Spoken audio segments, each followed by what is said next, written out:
जिथं भजन नाही तिथं जाऊन भजन करायचं. सायकलीवर सगळं सामान ठेवायचं, मध्ये टाळ ठेवायचे, कॅरियरला पखवाज लावायचा, समोर हॉन्डेलला पेटी लावायची, बायकोजवळ विणा द्यायचा आणि सायकलीवर सगळं सामान घेऊन सायकल ढकलत न्यायची चालत, जिथं भजन असेल तिथं.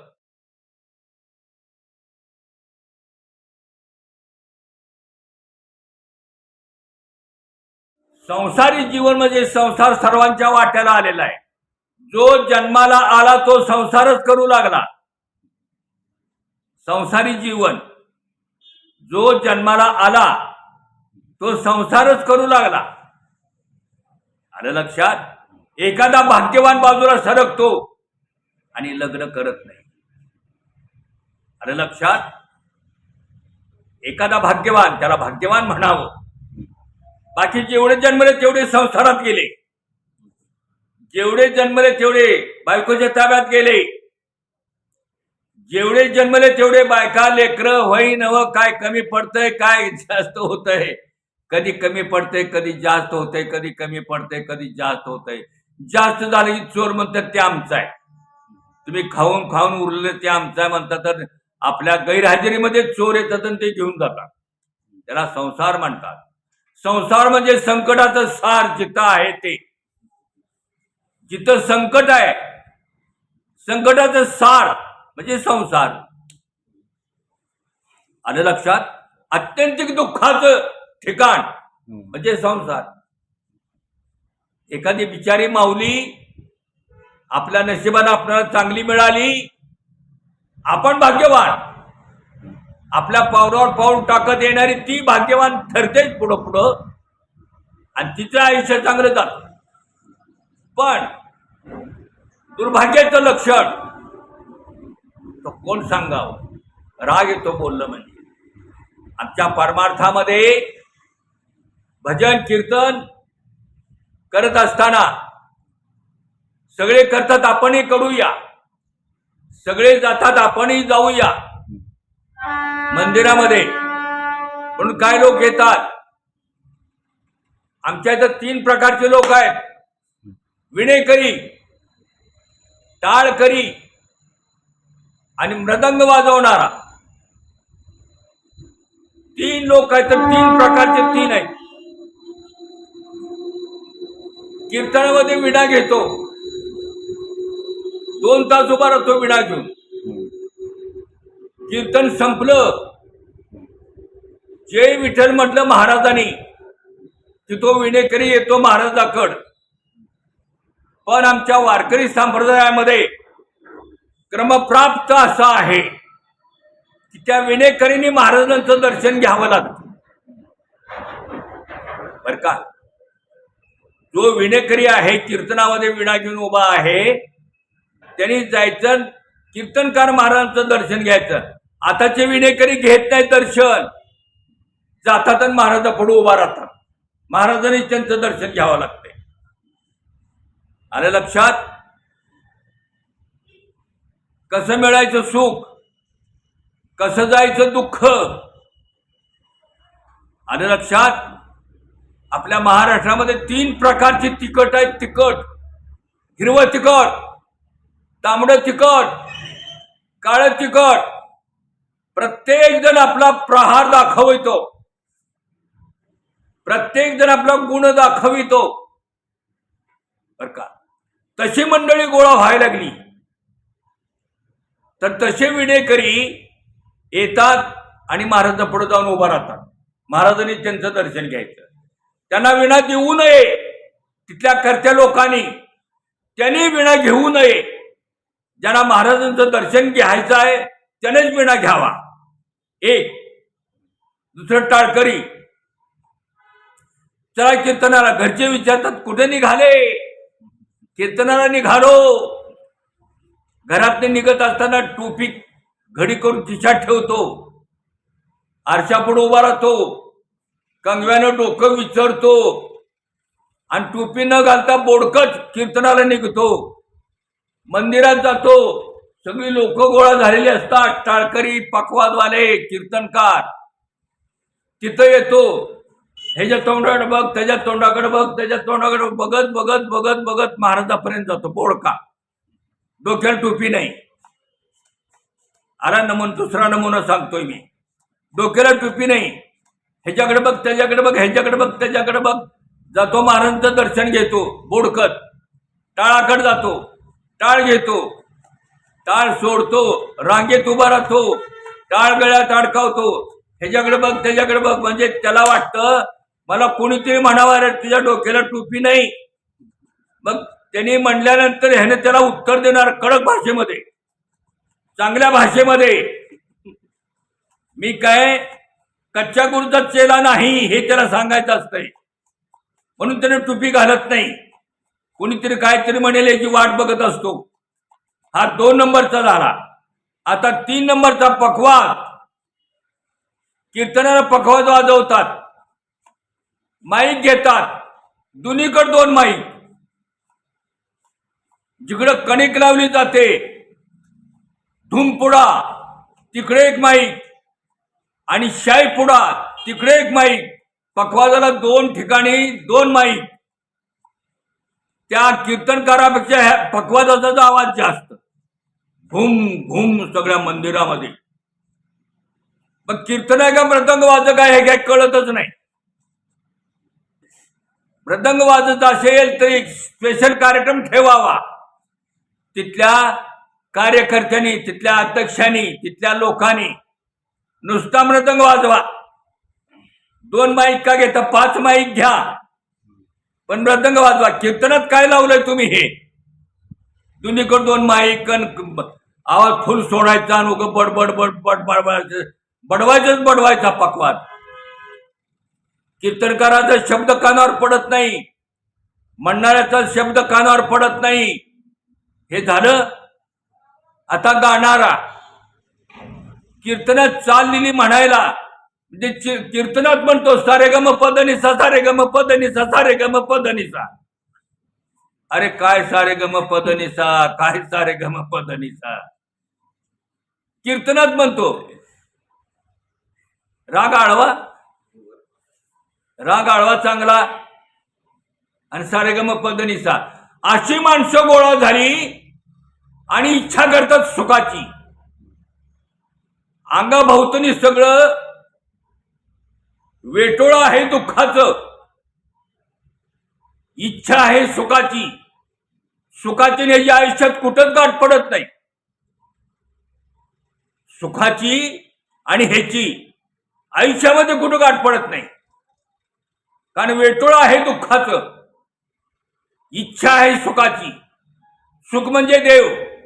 देव आपला केला तर सुख मिळेल.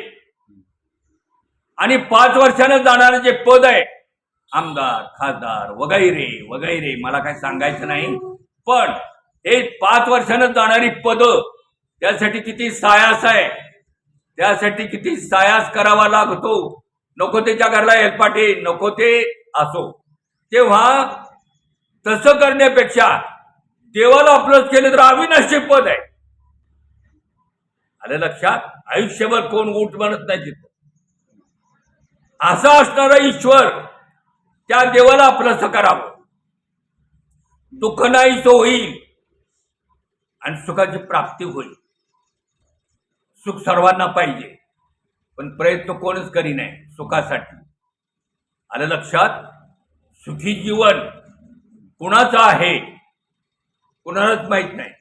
ज्यांच्याकडे पैसा जास्त तो सुखी आहे, ही भ्रामक कल्पना सर्वांच्या जवळ आहे. ज्यांच्याकडे पैसा जास्त तो जास्त सुखी, ही भ्रामक कल्पना सर्वांच्याकडे आहे. पण पैसा म्हणजे सुख नव्हे. पैसा म्हणजे सुख नव्हे. सुख हे वेगळं आहे. सुख हे वेगळं आहे. सर्व सुखाचे आगर बाप रखमा देव. आगर आहे आगर. जसं यष्टी आगर आहे का नाही? यष्टी आगर. तसं सुखाचा आगर म्हणजे देव. आणि ते नको वाटतंय. आपल्या इथं परमार्थ करणारी मंडळी बरीच आहेत, बरीच होऊन बी गेले. आमच्या मुक्ताई मंदिरामध्ये, मुक्ताई मंडळामध्ये बरीच भजनी मंडळ आहेत सोलापुरात. चांगल्या प्रकारे भजन करतात, चांगल्या प्रकारे कार्यक्रम करतात, चांगल्या प्रकारे राहतात सुद्धा बर का, आणि चांगल्या प्रकारे सहकार्य करतात. विशेषत्वानं सांगावं असं वाटतंय, हे विशेषत्वानं सांगावं असं वाटतं. जे चांगलं आहे ते चांगलंच आहे हो. कधी भी बघा ते चांगलंच आहे, कुठं भी बघा चांगलंच आहे, किती भी बघा चांगलंच आहे. पण चांगल्याला चांगलं म्हणायला चांगल्याला जमीन आहे. चांगल्याला चांगलं म्हणावं की चांगल्याला चांगलंच म्हणावं, चांगल्याला चांगलंच म्हणावं. पण काय करावं, त्यांना चांगलं म्हणलं तर माझा कमीपणा होईल असं उगाचच वाटतं. असो, तेव्हा हल्लीचा जो परमार्थ आहे तो दुःखाच्या नाशासाठी आणि सुखाच्या प्राप्तीसाठी, हा मुख्य जो उद्देश आहे तो उद्देश प्रत्येकाने आपलासा करावा आणि दुःखाच्या गोष्टी आपल्या जवळनं नाहीशा कराव्यात आणि सुखाच्या गोष्टी आपल्या जवळ घ्याव्यात. सुखाचा लवलेश तरी पदरात पडेल, त्यांना समाधान मिळेल, त्यांना आनंद मिळेल. आनंद नाही का? आनंद आहे. जगामध्ये आनंद खूप आहे. जगामध्ये आनंद आहे म्हणून जग आनंदी आहे. पण जग आनंदी आहे याचा आनंद आपल्याला कधी आपला आनंद प्रगट करावा लागतो. आपल्या अंतःकरणामध्ये जो आनंद आहे तो प्रगट करावा लागतो. दुसऱ्याच्या आनंदामध्ये आपला आनंद मिसळावा लागतो.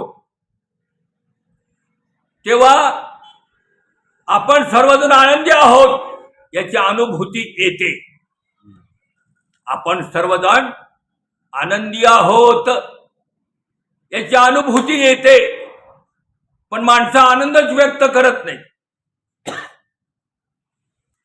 आनंदच व्यक्त करत नाही. बापू, भजनाचा आनंद तुमचा काय सांगा? भजनात मला लहानपणापासून भजनाची सवय लागली. माझा आवाज चांगला, लोकांना आवडला म्हणून मला बोलवून घ्यायचे, काहीतरी खायला द्यायचे आणि माझ्याकडनं म्हणवून घ्यायचे. अभंग म्हण, गवळण म्हण, आणि मी म्हणत असत. लहान होतो, पुढे चांगलं होतो भजन. पुन्हा मला भजनाचे साथीदार मिळाले चांगले. मला बोलवून नेत होते भजनाला आणि घरापर्यंत आणून सोडत होते. रात्री 12, 1, 1:30, 2 रात्री तुम्ही सायकलीवर भजनाला जात होता? त्याचं सायकलीवर चालत. तर सोलापुरामध्ये बरंच काय होतं आणि सोलापूरचं भजन जवळ जवळ जवळ जवळ बंद पडत यायला लागलं होतं. आम्ही म्हणून बरं दिसत नाही, बरं वाटत नाही, आम्ही म्हणून पण बंद पडत येत होतं. म्हणून मी आणि माझी धर्मपत्नी जनाबाई आम्ही दोघांनी सोलापुरातली भजनं चालू केली. जिथं भजन नाही तिथं जाऊन भजन करायचं.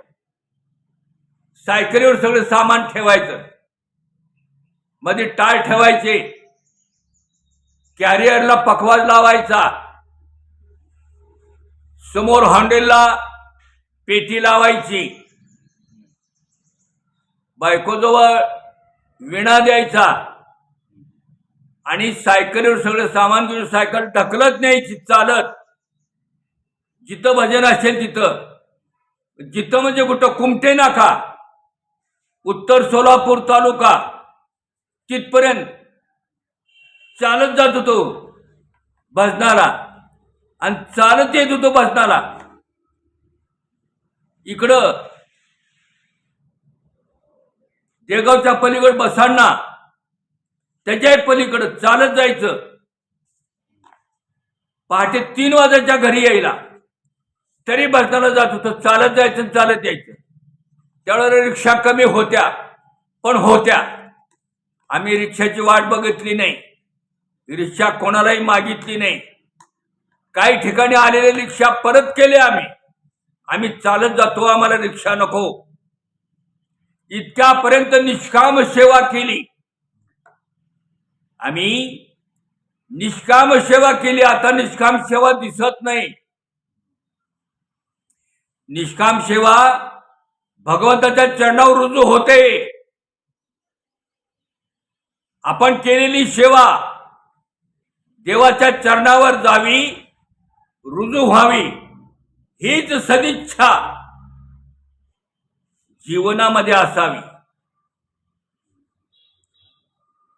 जीवनामध्ये असावी. पण तसं दिसत नाही. आता हल्ली असो बोलणं बरं नाही, आलं लक्षात, बोलणं बरं नाही. ज्यांची जशी इच्छा असेल तसं, ज्यांना जे शुगरचे लोक बी गोड खातातच की, काय जगून तर काय करायचंय. 4 महिन्यानं मारायचे, 2 महिन्यानं मरू दे, पण खाऊ दे. अशी मंडळी आता आली बाजारात आणि तशी मंडळी आली परमार्थात. म्हणून परमार्थ अलीकडचा असा सुरू झाला. बापू, तुमचा भजनातला कोणता राग आवडत आहे? भैरवी. तसा एक राग नाही बर का. त्यातल्या त्यात भैरवी फार गौ वाटते मला. फार गायली मी, सर्वांना आनंद दिला, मी आनंद उपभोगला. लोक कौतुक करायचे माझे, मला पुरस्कारही मिळाले, पण त्याचं काय अंतःकरणावर माझा परिणाम झाला नाही. माझ्या गाण्यामुळे त्यांना आनंद झाला म्हणून त्यांनी पुरस्कार दिला, त्यात माझं काय. असो, तेव्हा भैरवी हा राग, यमन हा राग,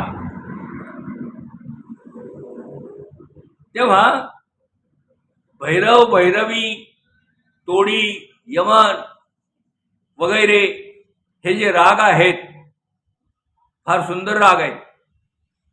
फार सुंदर. सर्व विसरतो. जर आवाज लागला आणि गायन जर जमलं, स्वतःला विसरतो आणि गातच बसतो. कळत नाही काय किती वाजले. विदेहावस्था निर्माण होते. विदेह मी कुठे कळत नाही. आणि अशा रीतीने भजनं केली आम्ही, अशा रीतीने भजनं केली आम्ही. उजळले भाग्य आता, उजळले भाग्य आता, अवघी चिंता वारली, अवघी चिंता वारली, संत दर्शनी हा लाभ, संत दर्शनी हा लाभ. पद्मनाभ जोडलात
पद्मनाभ जोडला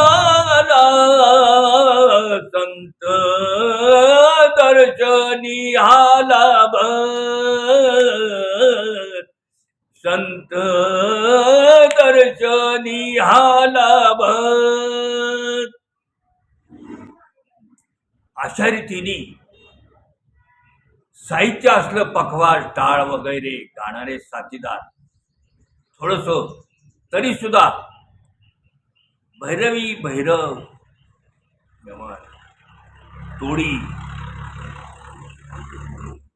हे राग वेगळे याची दान दे गा देवा हेची दान दे गा देवा हेची दान दे गा देवा हेची दान दे गा देवा तुझा विसरण व्हावा तुझा विसरण व्हावा विसरण व्हावा गुण गाईन आवडी गुण गाईन आवडी गुण गाईन आवडी गुण गाईन आवडी अशा रीतीने रागातून गाण्यातून देवाला आळवायचं. देवाला आळवल्याशिवाय देव आपलासा होत नाही. देव आपलासा व्हावा, देव आपलासा करावा, देव आपलासा असं वाटतं, उगाचच वाटतं. असले विचार येतात तर निघून जातात, असले विचार येतात तर निघून जातात, हातनं काय होत नाही. तेव्हा आळवावंच लागतो. आणि लक्षात, जेवल्याशिवाय पोट भरत नाही. नुसतं मला जेवायचं आहे, मला जेवायचं आहे, मला जेवायचं आहे, मला जेवायचं आहे. तुकडा मोडला पाहिजे, तोंडात घातला पाहिजे, ते चावला पाहिजे, गिळला पाहिजे, तेव्हा पोट भरते. आलं लक्षात? ही जी क्रिया आहे, हे जे कर्म आहे, हे प्रत्येकाने केलं पाहिजे हो. नाहीतर नुसती जी इच्छा आहे, मला जेवायचं आहे, मला जेवायचं आहे, मला जेवायचं आहे, मग तुकडा मोड, तोंडात घाल, चाव, गिळ, तर पोट भरेल. तसं देवाला आळवावं लागतं. देवाला आळवून आपलंसं करावं लागतं. आणि सांगायचं असेल तर देवाला सांगावं. आपल्याला काही सांगायचं असेल तर देवाला सांगावं, दुसऱ्याला कुणाला सांगू नये. जगामध्ये सांगण्यासारखं कोणी नाही. वेगळा सल्ला देणारी माणसं बरीच आहेत, वेगळा सल्ला देणारी माणसं बरीच आहेत. आणि लक्षात, आपल्याला काही सांगायचं आहे देवाला सांगावं, काय मागायचं आहे देवाला मागावं. इच्छा असेल देव देईल, आपल्या प्रारब्धात असेल देव देईल, प्रारब्धात नसेल तर देव तर काय करणार. प्रारब्धाचे जे भोग आहेत, द्रौपदीच्या नशिबाला भोग आलेच की. सगळे वीर होते त्या सभेला. धर्मराजा होता, भीम होता, अर्जुन होता, सर्वजण होते. तरी सुद्धा द्रौपदीच्या वाट्याला तिचं प्रारब्ध, तिचं कर्म आलं, भर सभेमध्ये आणलं वडून. असं प्रत्येकाचं प्रारब्ध प्रत्येकाबरोबर आहे. प्रत्येकाच्या प्रारब्धातले भोग प्रत्येकाला भोगावे लागतात. नवऱ्याच्या प्रारब्धाचे भोग नवऱ्याला भोगावे लागतात. बायकोच्या प्रारब्धाचे भोग बायकोला भोगावे लागतात. बायको आजारी पडली म्हणून नवऱ्याला वाईट वाटायचं काय कारण नाही, ते प्रारब्धाचे भोग आहेत. पण बायको आजारी पडली की नवऱ्याचा चेहरा बारीक होतो. हे कुठलं कनेक्शन आहे? एमएससीबीच तर नाही का? एमएससीबीच आहे नाही कनेक्शन, हे वेगळं कनेक्शन आहे. बायको आजारी पडली, तिच्या प्रारब्धाचे भोग आहेत, ती भोगायला लागली. लवकर त्यातनं ती मुक्त होणार आहे, ह्याला बरं वाटावं, लवकर मोकळे हो, लवकर भोग सार. पण ह्याचा चेहरा बारीक होतो, जेवण सोडतो, कमी जेवतो, ऐक नाही. हे जे कनेक्शन आहे ह्याला प्रपंच म्हणतात, याला संसार म्हणतात. आणि ते दुःखमूळ आहे. संसार दुःखमूळ, चौकडे इंगळ. संसार दुःखमूळ, संसाराच्या अंगी अवघीच व्यसने. संसार कसा आहे? व्यसनाने बरबटलेला आहे. संसार व्यसनाने बरबटलेला आहे संसार. आणि तो संसार करण्यासाठी आपण त्यात उडी घेतलेली आहे. कुणी? जे जन्मले त्यांनी. ज्यांनी जन्म घेतला त्यांनी उडी घेतली संसारात. मी संसार करून दाखवितो. कठीण प्रसंग लहानपणी सर्वांना शाळेत घालतात. माझ्या मुलाने शिकावं, चांगलं शिकावं. आई वडिलांचा हेतू फार चांगला असतो. मुलाने शिकावं, चांगलं शिकावं, मुलगा चांगला व्हावा, मुलगा मोठा व्हावा, बुद्धीनं मोठा व्हावा, शरीरानं नाही. शरीरानं काय व ह्या गोडांमध्ये काय बी टाका, गोडान फुगते लगी. दूध तूप लोणी काय बी टाका या गोडांमध्ये, लगी फुगतय. हे ते मोठं व्हायचं नाही. बुद्धीनं, बुद्धीचं जे वैभव आहे, बुद्धीचं जे कौशल्य आहे, त्याचा उपयोग इतरांनाही झाला पाहिजे. आणि हे बुद्धीचं वैभव दुसरं कुठं मिळत नाही बघायला, फक्त माणसाजवळ आहे. बुद्धीचं वैभव, त्या वैभवाचा भोग घेणारी माणसं फार कमी आहेत. बुद्धीच्या वैभवाचा भोग घेणारी माणसं फार कमी आहेत. तेव्हा आई वडिलांना वाटतं मुलांना शिकावं, मला शाळेत घातलं, पण आमची परिस्थिती फार खराब. मग सांगितलं, नुकतेच इंग्रज गेलते, भारतात काय नव्हतं, सगळं झाडून झाडून नेलं होतं भारतातनं. काय नव्हतं भारतात. आणि त्या परिस्थितीत आमचं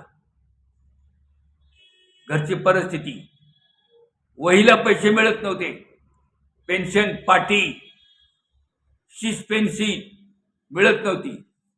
म्हणून मी शाळा सोडली, गुरं राखायला लागलो. घरच्या नोकऱ्या धरल्या, पोरं शाळेला सोडायची आणि शाळेतनं पोरं आणायची. रेसिंग दुकानात होतो, रेसिंगचा माल वाढायला, पाणी भरायचं दुसऱ्याच्या घरात. आता यापेक्षा काय अजून? अशा कठीण प्रसंगातून जिद्द म्हणून गोड बोलणे. अरे लक्षात, गोड बोलणे जेवढं फायदेशीर आहे, गोड बोलून जेवढा फायदा होतो तेवढा फायदा कशात नाही. म्हणून आम्ही आपलं चांगल्यांची संगत केली, गोड बोललो, आमच्या भजनी मंडळात माणसं गोळा केली. त्या भजनी मंडळात ते सगळे गेले, माई शेळके, लक्ष्मी कदम, यमुना अक्का, बर का, जनाबाई इंगळे, पुन्हा हे जे लोक आहेत हे गेले सगळे. आता एक आहे त्यातली फक्त राहीबाई खंदारे. आमच्या भजनी मंडळात एक वारकरी तेवढा आहे, खूप पाठांतर, कमीत कमी 500 अभंग पाठ असतील त्यांचे. आणि लक्षात, वासुदेव आंधळा पांगोळ सगळं पाठांतर. तेव्हा अशा कठीण प्रसंगातून सुखाचा लवलेश आपल्या पदरात पडावा म्हणून जे जिद्दीनं करतात अशी काय मंडळी, ती मंडळी इथं आहे. तर भजनाशिवाय दुसरं सुख कुठंही नाही, कशातही नाही. म्हणून प्रत्येकाने देवाचं नामस्मरण करावं, देवाचं भजन करावं, ज्ञानेश्वरी पारायण, कीर्तनकाराने, हल्लीचे कीर्तनकार त्या बाकीचे माहीत नाहीत, नित्यनेमाचे, नित्यनेम नामी ते प्राणी दुर्लभ. ते प्राणी दुर्लभ आहेत, पण नित्यनेम करणारी माणसं फारच कमी. नित्यनेम नाही कोण करत. ज्ञानेश्वरी कमीत कमी 5 ओव्या तरी वाचाव्या, तुकाराम महाराजांची गाथा 5 अभंग तरी म्हणावेत, असा नित्यनेम असावा. आणि तो वारकरी, तो पंढरीचा वारकरी, लक्षात, पंढरीचा वारकरी म्हणल्या अंगावर शहारे आले पाहिजे. अशी कर्तबगारी दाखवणारे वारकरी सुद्धा आहेत. काय नाही, त्यांनी आयुष्यामध्ये काय नाही, सोलापूरला, पंढरपूरला यायचं, पंढरपुरात 2-3 दिवस मुक्काम करायचा, पुन्हा आळंदीला चालत पायी 15 दिवस लागायचे, आळंदीत 2-3 दिवस, पुन्हा पंढरपूर, पंढरपूर ते आळंदी, आळंदी ते पंढरपूर, पंढरपूर ते आळंदी, आळंदी ते पंढरपूर, अशी पायी वारी करणारे वारकरी आज बघायला मिळतात, आहेत. त्यांनी काय नाही, आणि त्यांची वाट बघत आपल्यासारखे लोक बसलेले. कधी वारकरी येतात, कधी 2 घास खातील, आशीर्वाद देतील आणि पुढं मार्ग आक्रमण करतील, अशी वाट बघत बसलेले आहेत. त्यांची बघायला मिळतात. आज रोग आहे, आपल्याला वेळ नाही. बापू, शेवटचा प्रश्न आता, हा तरुणांना काय सल्ला द्याल वारकरी संप्रदायामध्ये येण्यासाठी? हा, ज्या ती सुखाची गरज आहे, ज्या अर्थी सुखाची गरज आहे, त्या अर्थी वारकरी संप्रदायामध्येच आलं पाहिजे. वारकरी संप्रदायामध्ये इतर काय तुम्हाला बघायला मिळणार नाही, जेणेकरून सर्व परिसर सुखाचा दिसेल, सर्व परिसर, सर्व मेळावा सुखी दिसेल, सुखाचा दिसेल, आणि सुखच पदरात पडेल. आणि सुख नको असेल तर मग 12 वाटा रिकाम्या आहेत. कुठल्याही वाटेने तुम्ही जाऊ शकता. सुख नको असेल तर. पूर्वी एवढे रोग नव्हते, आता रोग किती आहेत कल्पना करवत नाही, एवढे रोग आहेत. कसं आपण खातो पितो त्यातले सांगतो आता. दररोज प्रत्येकाला 3 गोष्टी घ्याव्याच लागतात. किती टाळाटाळी करा त्याशिवाय जगताच येत नाही. एक म्हणजे दूध चांगले मिळत नाही, माणूस खाल्ल्याशिवाय राहत नाही. दूध चांगलं मिळत नाही, खाल्ल्याशिवाय राहत नाही, म्हणून दुःख भोगतो.